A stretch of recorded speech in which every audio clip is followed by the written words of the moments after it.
Carrot egg fry చేస్తున్నాను. నేను క్యారెట్ని నీట్గా వాష్ చేసుకొని పీల్ తీసుకొని ఇలా గ్రేట్ చేసుకొని పెట్టుకున్నాను.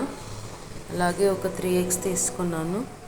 పోపు దినుసులు స్టవ్ పెట్టి కడాయి పెట్టేసేసి 2 స్పూన్స్ ఆయిల్ వేసేసుకొని ఆయిల్ హీట్ ఎక్కిన తర్వాత పోపు దినుసులు వేసేసి అవి కొంచెం వేగిన తర్వాత గ్రేట్ చేసుకున్న క్యారెట్ వేసేసుకోవాలి.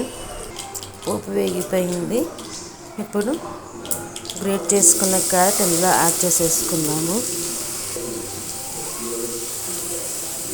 అంతా వేసేసుకున్నాక ఒకసారి కలిపేసేసుకోవాలి. ఇంత కలిపేసుకున్నాక మూత పెట్టేసేసి ఒక 10 మినిట్స్ కుక్ చేసుకుందాము. ఒక 10 నిమిషాల తర్వాత మూత తీసి చూద్దాము.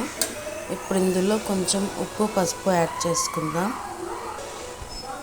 పసుపు, మీ రుచికి సరిపడా సాల్ట్. నేను ఇక్కడ చిన్న స్పూన్ తోటి 1.5 స్పూన్ వేసుకున్నాను. అన్నీ ఒకసారి బాగా మిక్స్ చేసేసుకోవాలి. అంతా కలిపేసుకున్నాక మూత పెట్టి ఒక 5 నిమిషాలు మగ్గించుకుందాము. ఒక 5 నిమిషాల తర్వాత మూత తీసి చూద్దాము. ఒకసారి అంతా మిక్స్ చేసుకుందాం. బాగా కలిపేసుకొని ఈవెన్గా స్ప్రెడ్ చేసి పెట్టుకున్నాను.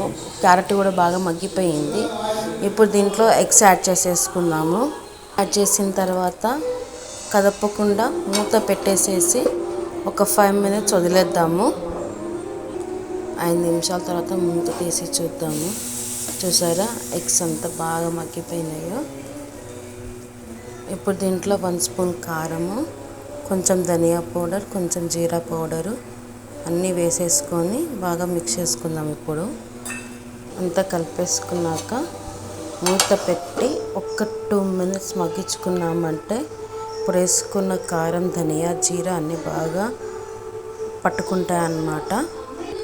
2 నిమిషాల తర్వాత మూత తీసి చూద్దాము. అంతా బాగా పట్టేసేసింది మసాలాలంతా. ఇప్పుడు స్టవ్ ఆపేసేసి సర్వింగ్ బౌల్లోకి షిఫ్ట్ చేద్దాం. అంతే, క్యారెట్ ఎగ్ ఫ్రై రెడీ అన్నమాట.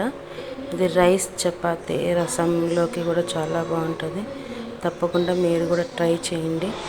ఈ వీడియో కనుక నచ్చట్లయితే లైక్ చేయండి, షేర్ చేయండి, కామెంట్ చేయండి, సబ్స్క్రైబ్ చేసుకోండి. Please do like, share and subscribe to Teju Creations. Thanks for watching. Bye.